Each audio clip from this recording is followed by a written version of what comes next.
Here in the open ocean, graceful dolphins glide beneath the surface in pursuit of fish, their primary food. These fish, in turn, feed on minute, prolific creatures called zooplankton. These days, zooplankton share the surface waters with increasing numbers of minute plastic particles, posing a problem since fish and birds are now consuming plastic in addition to plankton.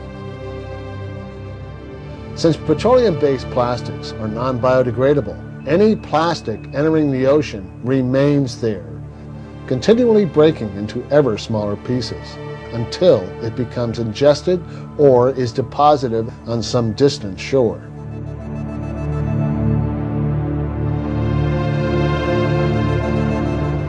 Captain Charles Moore of the Algalita Marine Research Foundation is conducting experiments to better understand the threat posed by this global environmental catastrophe. Okay, let's do it. As captain of the oceanographic research vessel Algalita, I've traveled to many remote areas of the Pacific Ocean. And in my travels, I've been alarmed at the increase in the amount of trash, plastic debris on all the beaches that I visit. My sentiment was that the ocean is filling up with trash. To try to get a handle on the quantity of trash in the ocean, we devised a series of experiments using manta trawl and our technique of comparing the mass of zooplankton to the mass of plastic fragments.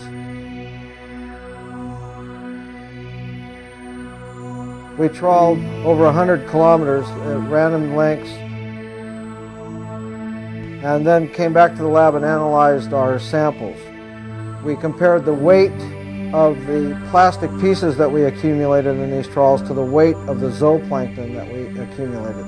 And most people find it highly distressing to learn that for every 6 pounds of plastic that we got, there was only 1 pound of plankton. In other words, there's 6 times more plastic by weight in this area than there is naturally occurring plankton. However, the Central Pacific, being a gyre, does accumulate. The high concentrations we found are likely to be at their greatest in the center of the Central Pacific gyre.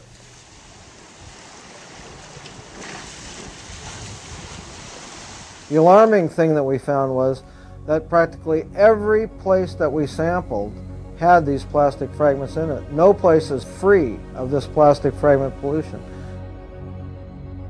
So far, no one has looked at the effect on hormone disruption of these plastic particles in fish and birds.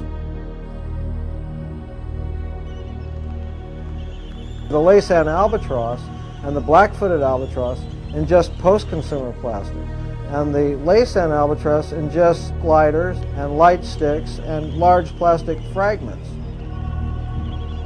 One of the problems you have as far as when the adult brings the plastic and regurgitates it into the chick, if the chick is not receiving enough nutrients, enough food, and this plastic is basically filling the void in the stomach, essentially it could die. What you see in here is basically it's a bottle cap to might have been a shampoo bottle or something of that nature, another bottle cap. This looks like an electric wire plug.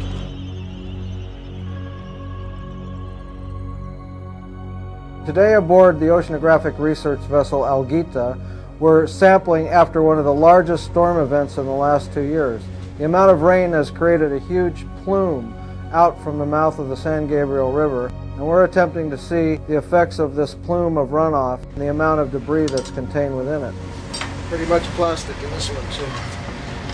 And a lot of plastic fragments. Small plastic fragments. These are the things that compete with the plankton as a food source. Actually, in our study, we counted over 27,000 pieces of plastic, and out of that 27,000, only 83 were tan. Now, we know from the large pieces of debris that we collected that there's plenty of tan objects that are breaking down to form plastic fragments, but we believe that the tan pieces are being selectively removed by birds and other plankton feeders because they resemble the krill.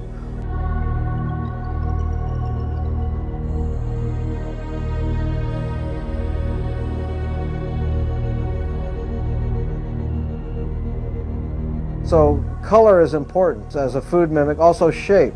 The nurdles themselves have an oval shape that resembles fish eggs and are preferentially eaten by many species of birds. Over 70 species of birds have been found to ingest these pre-consumer plastics.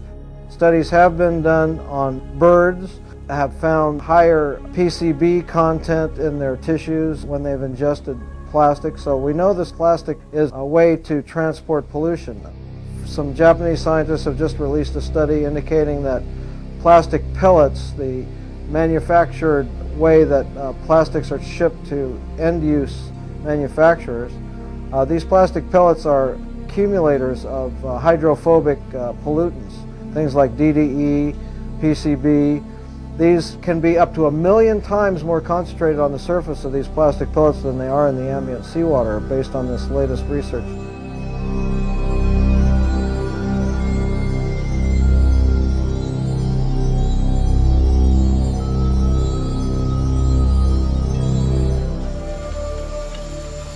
As Captain Moore says, the ocean is like a soup, and the stock is getting thicker. But instead of noodles, the sea is getting thick with nurdles and synthetic particles.